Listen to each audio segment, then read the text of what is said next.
as bênçãos de Jesus, que nos envolve 24 horas por dia, desde a aurora dos tempos, sem que peçamos, possa adentrar os nossos corações e funcionar em nós como aquele fermento que fará a química da nossa renovação, fazendo com que nasça em nós a criatura renovada. 2026, ano de eleição no Brasil. Vamos eleger presidente e vice-presidente da República, governadores dos estados, deputados estaduais, federais, senadores. Muito cuidado. Vão começar embates psicológicos, espirituais, gigantescos, dada a polarização em que se encontra a nossa vida política, onde membros da mesma família se envolvem em discussões acaloradas, muitas vezes, que levam a dissabores, imaginando cada um de nós que na discussão acalorada vai convencer o outro, quando na verdade não convencemos nem a nós mesmos. Precisamos estar espiritualmente preparados para o que vem aí, porque esse tipo de situação é um pasto cheio para a espiritualidade menos esclarecida atuar em nossas consciências, em nossos corações. Mas evidentemente que quando há a possibilidade de alguma renovação, surge a esperança também. Talvez um novo governo, talvez permaneça o mesmo. Se houver mudança, vai ser para melhor, para pior, ou vai ficar do mesmo jeito? Não sabemos. É tudo muito incerto. Porque o problema, a raiz do problema não se encontra nas lideranças que nós escolhemos, não se encontra nos partidos políticos, nas ideologias, nos sistemas, nos regimes. A raiz do problema é uma doença que acomete a humanidade da Terra e provavelmente a humanidade de muitos outros planetas também.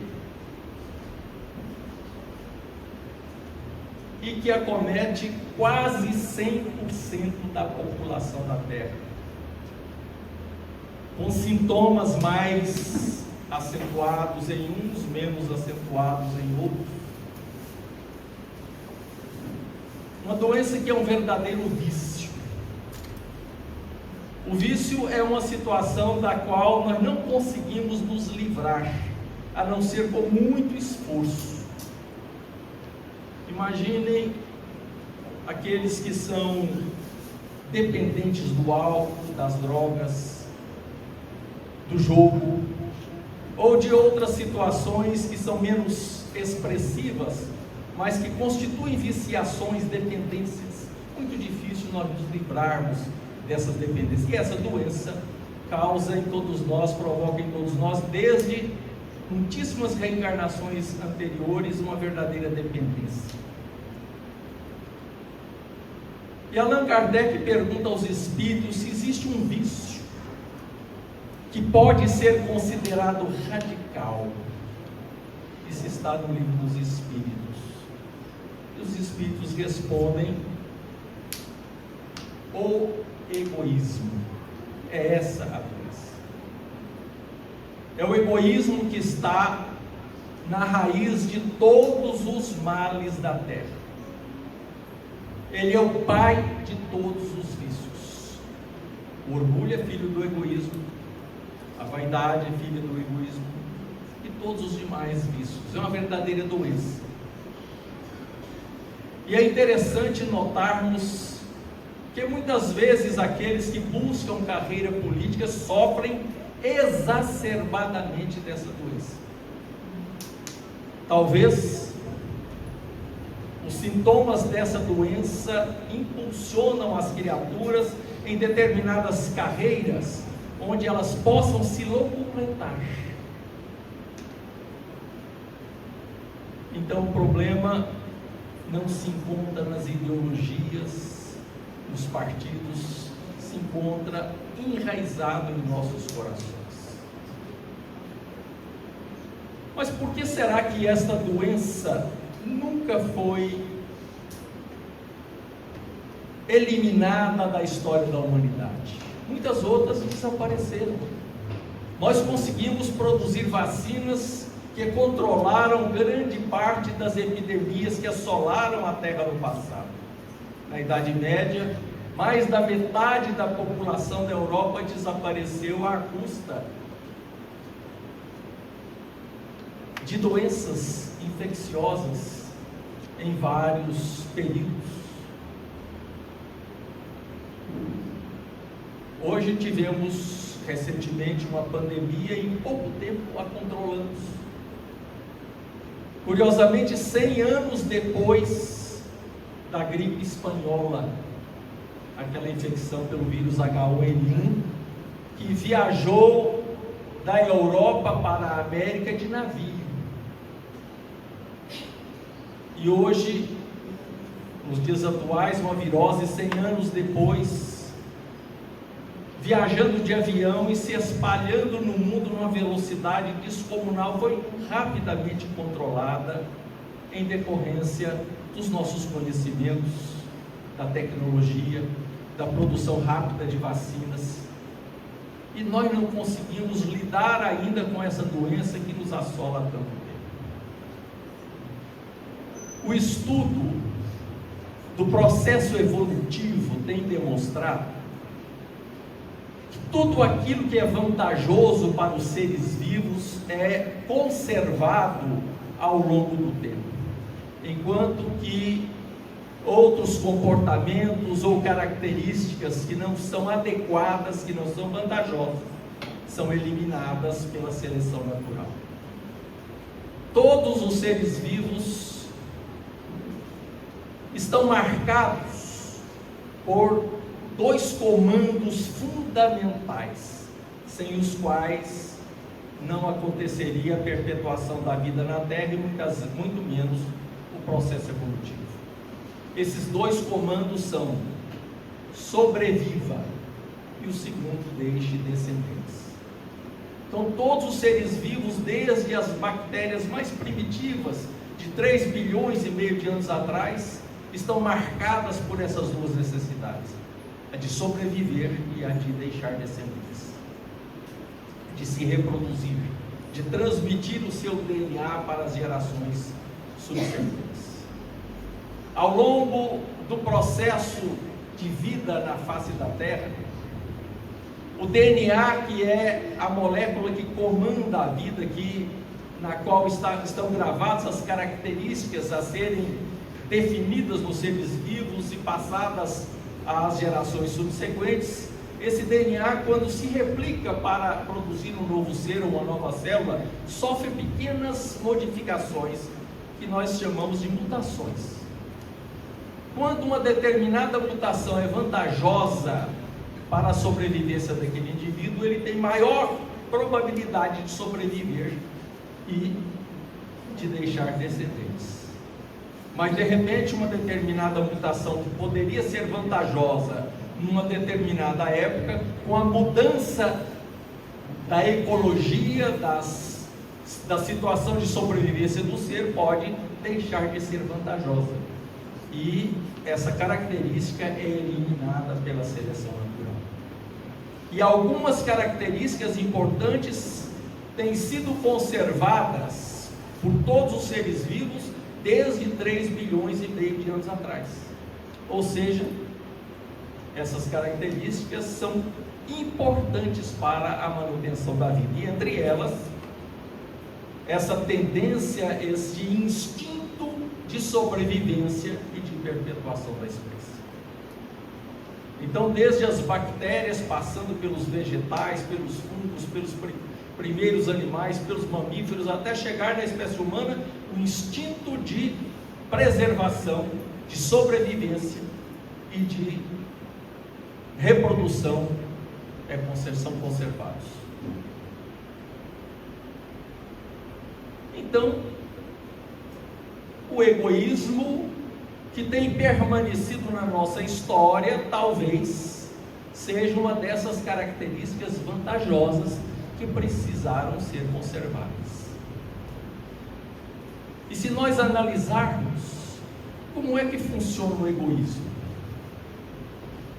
O egoísta, e todos nós o somos em menor ou maior escala, queremos primeiro para nós, se sobrar para aqueles que nos são próximos, com os quais temos algum afeto. Para os outros, só o restante, ou se não sobrar nada. O animal que precisa sobreviver, que abate a sua presa, ele não divide com ninguém. Ele precisa se alimentar e ele disputa com os seus semelhantes a posse daquela presa, a não ser que seja uma família de animais, por exemplo, uma família de leões, onde as leoas caçam, o macho come primeiro e depois elas se alimentam com seus filhotes.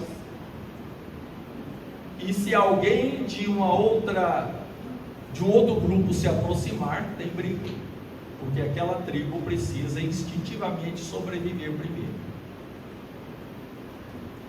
Então, esse instinto nós conservamos. Foi muito importante para a nossa sobrevivência em momentos onde havia escassez de recursos para a sobrevivência. Entretanto, o animal, quando se alimenta, se sente alimentado, ele não guarda os restos para depois. Ele abandona a carcaça para que outros animais possam fazer uso dela. Não há aquele instinto de guardar para depois. Os seres humanos aprenderam instintivamente a guardar, porque com o advento do raciocínio nós começamos a perceber que nem sempre contaríamos com o alimento nos dias seguintes. Nas nossas primeiras tribos, das diversas espécies da família humana, porque a espécie atual não foi a primeira que apareceu no planeta, outras existiram antes de nós, a nossa foi a única que sobreviveu. Quando eu falo que a nossa, porque a outra não é que não seja nossa, fomos nós mesmos reencarnados em outras espécies humanas milênios atrás. Então nós aprendemos que buscávamos o trigo selvagem, pegávamos os cogumelos, a pequena caça, a pesca, nos alimentávamos. No dia seguinte saíamos à busca de mais alimento e talvez não encontrássemos. Então aprendemos a guardar um pouco para o dia seguinte. Isso se chama previdência. É algo que garantiu a sobrevivência da espécie humana, que é uma das espécies mais frágeis do planeta, com menor capacidade de sobrevivência e de deixar descendentes. Mas a previdência nos garantiu que no dia seguinte poderíamos contar com o que sobrou da refeição de hoje, que não jogamos fora, que não abandonamos. Com o passar do tempo, começamos a perceber que alguém que acumulasse um pouco mais poderia exercer sobre o seu companheiro algum poder, se esse não acumulou o suficiente. E alguém que tivesse mais tinha algum poder de barganha. Isso nos deu a sensação, milênios atrás, de empoderamento.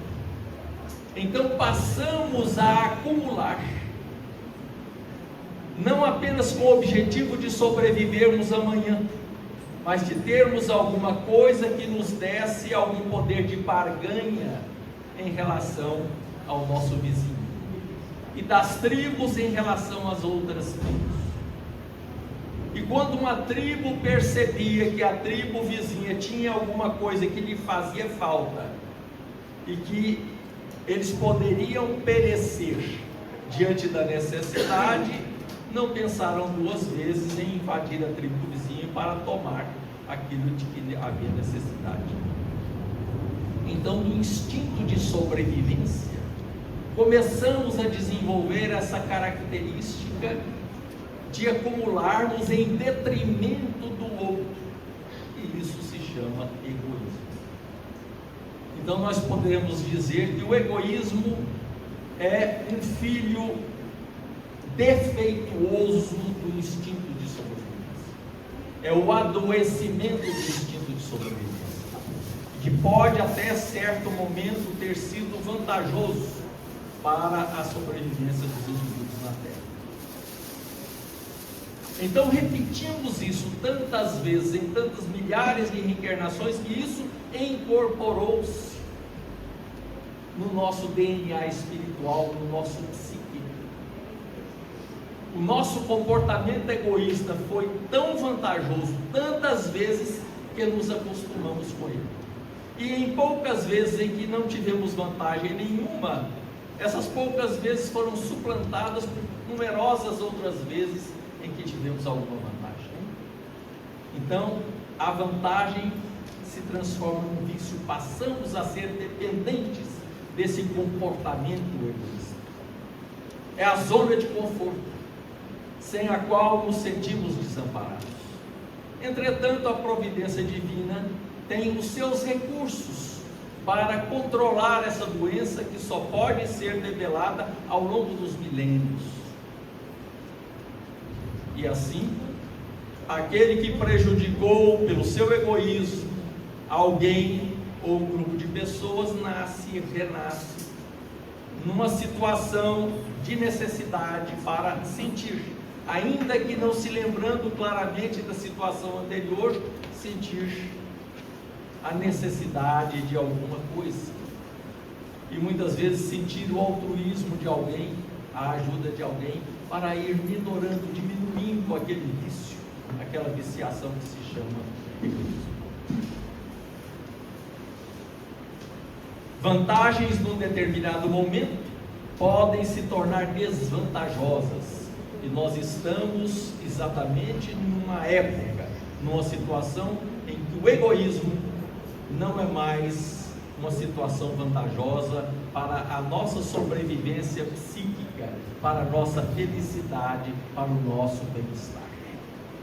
A situação muda e os seres vivos têm que modificar-se biológica e psicologicamente. Durante milênios, aquelas criaturas gigantescas que nós conhecemos como dinossauros dominaram a Terra. As outras espécies naquela época não evoluíam, ou evoluíam muito lentamente, e entre elas a classe dos mamíferos.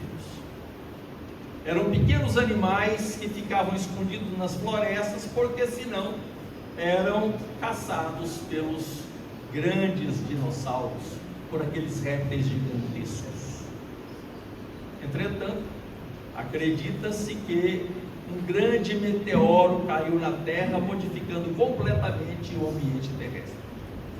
Houve uma extinção em massa, cerca de 60% das espécies do planeta desapareceram, entre elas os gigantescos dinossauros. Sobreviveram répteis pequenos e outras espécies, outras classes de animais e de plantas, e com isso ocorreu a oportunidade da evolução dos mamíferos, sem a qual não existiríamos nós.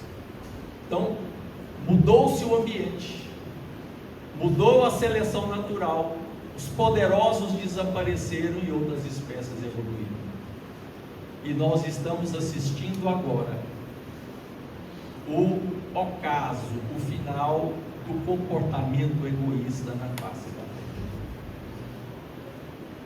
Por que é que hoje nós estamos vendo uma epidemia de determinados distúrbios psicológicos muito tristes? O autismo, a síndrome do pânico, a depressão muitas vezes muito grave. Evidentemente que existem embasamentos genéticos para alguma dessas doenças. Entretanto, nós sabemos que o espírito traz de reencarnações anteriores matrizes desequilibradas que fazem surgir esse tipo de procedimento, esse tipo de doença. Evidentemente, essas matrizes desequilibradas, causando distúrbios no perispírito, vão atrair no desenvolvimento embriológico os genes mais adequados para a manifestação daquele distúrbio. E esses distúrbios muitas vezes estão ligados, ou quase sempre estão ligados, aos nossos comportamentos egoístas que desenvolveram em nós desequilíbrios energéticos que agora nos forçam a mudar de caminho. Portanto, prezados irmãos, enquanto nós não excluirmos o egoísmo dos nossos corações, não tenhamos esperança de que a situação na Terra, no nosso país ou em todo o planeta se modificará radicalmente com a mudança do cenário político. E considerando que o egoísmo é um vício, é um hábito, nós precisamos evidentemente eliminá-lo. Mas como é que se elimina um hábito? Todos nós somos escravos dos hábitos. Basta que examinemos o nosso dia a dia. O que nós fazemos ao longo de 24 horas, se não repetir frequentemente o que fizemos ontem, o que fizemos anteontem na nossa rotina? Tudo é hábito. Como é que se livra de um hábito quando nós chegamos à conclusão que esse hábito é inadequado, ele é ruim? Não é fácil eliminarmos um hábito, porque os hábitos são repetições de procedimentos ao longo de muitos anos ou de muitas reencarnações, entre eles o hábito do egoísmo. Só tem um jeito, é nós substituirmos um hábito por um outro hábito. Não se elimina o hábito a não ser colocando no lugar um hábito diferente e mais saudável. Tem um autor que já foi muito lido e lamentavelmente hoje está um pouco esquecido, chamado Og Mandino. Ele tem uma série de livros, entre os quais um que eu acho maravilhoso, que se chama O Maior Vendedor do Mundo. E nesse livro ele examina exatamente a questão do hábito. E ele nos diz exatamente isso: somos escravos dos hábitos. Mas já que somos escravos dos hábitos, que busquemos ser escravos dos bons hábitos, fazendo um exercício, um esforço para substituirmos hábitos ruins por hábitos positivos.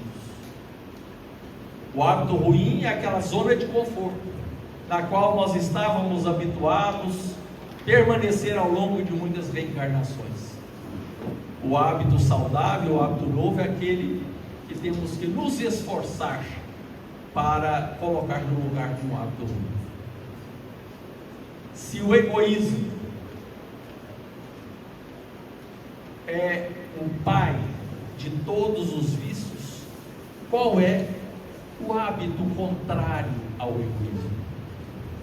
Que seria a mãe de todas as virtudes.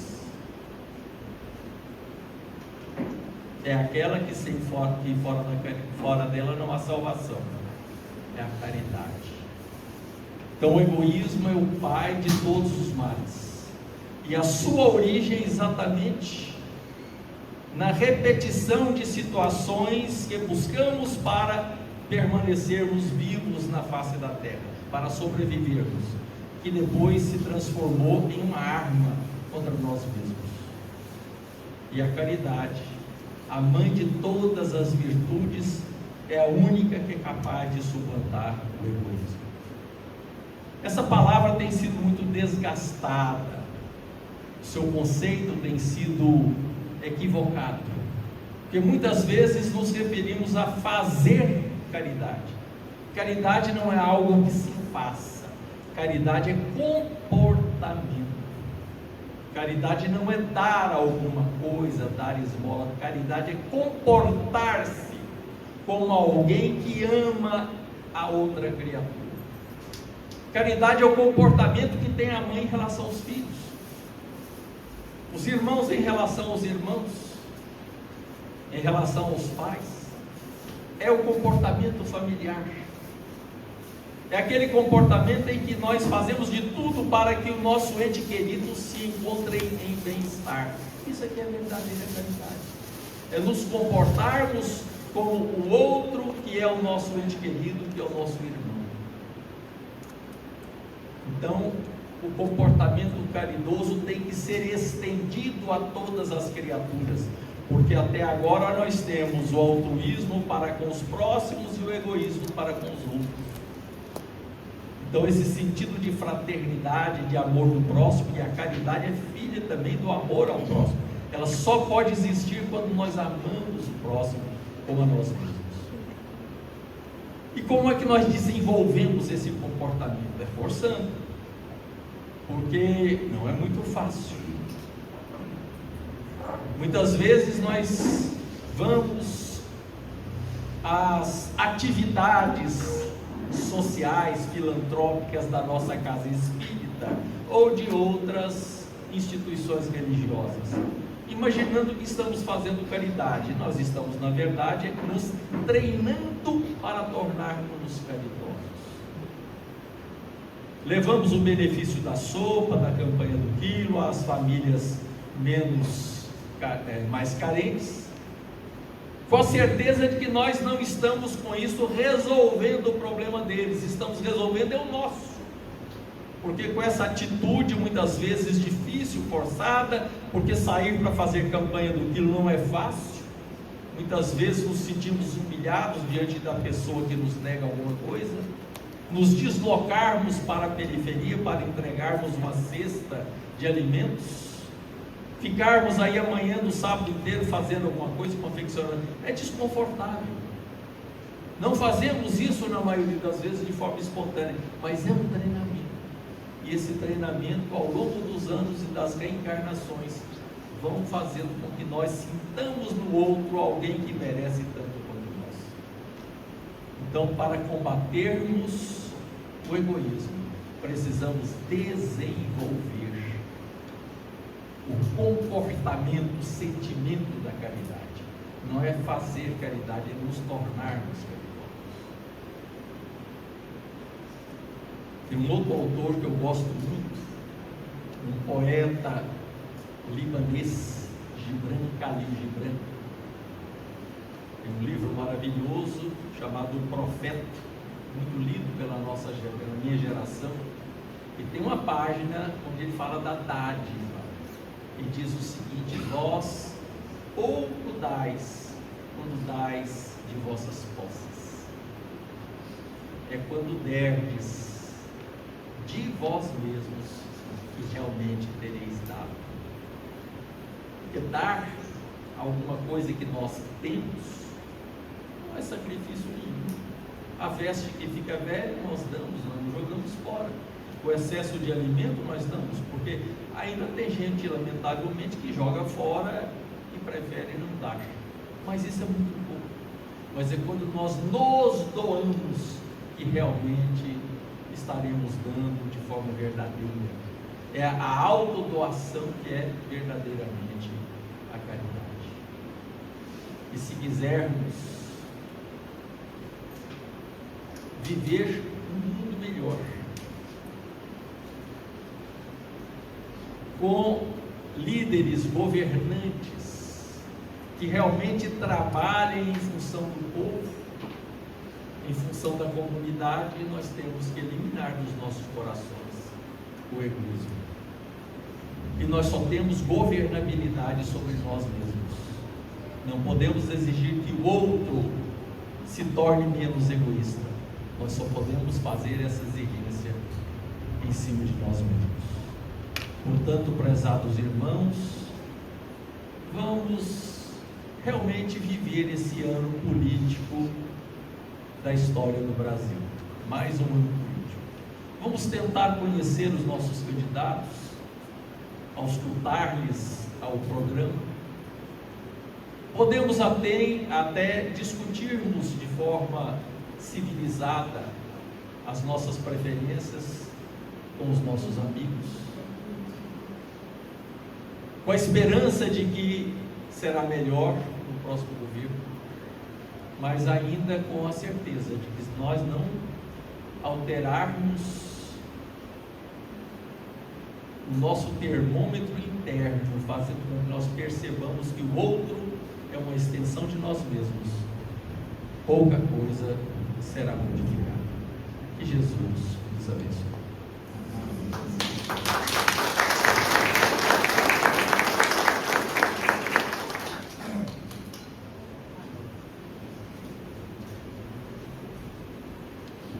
Me pedindo também para fazer uma preces, uma oração, para preparar para a outra etapa do programa, do trabalho. Então nós vamos pedir a todos que fechem os olhos, que respirem calmamente,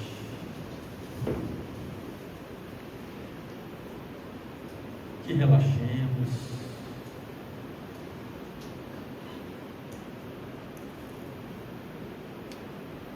e que imaginemos descendo dos planos espirituais superiores, juntamente com esta chuva abençoada,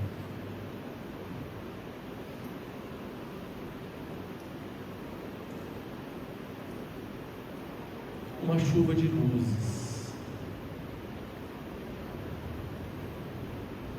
gotas luminosas, prateadas,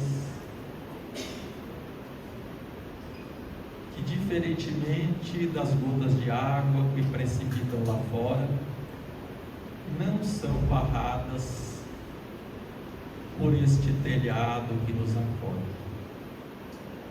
Esta chuva luminosa, prateada, atravessa o telhado, nos envolve, penetra através da nossa pele, é absorvida pela nossa respiração, inunda o nosso coração, os nossos vasos sanguíneos, e de repente todo o nosso ser começa a brilhar. E essa chuva luminosa e incessante,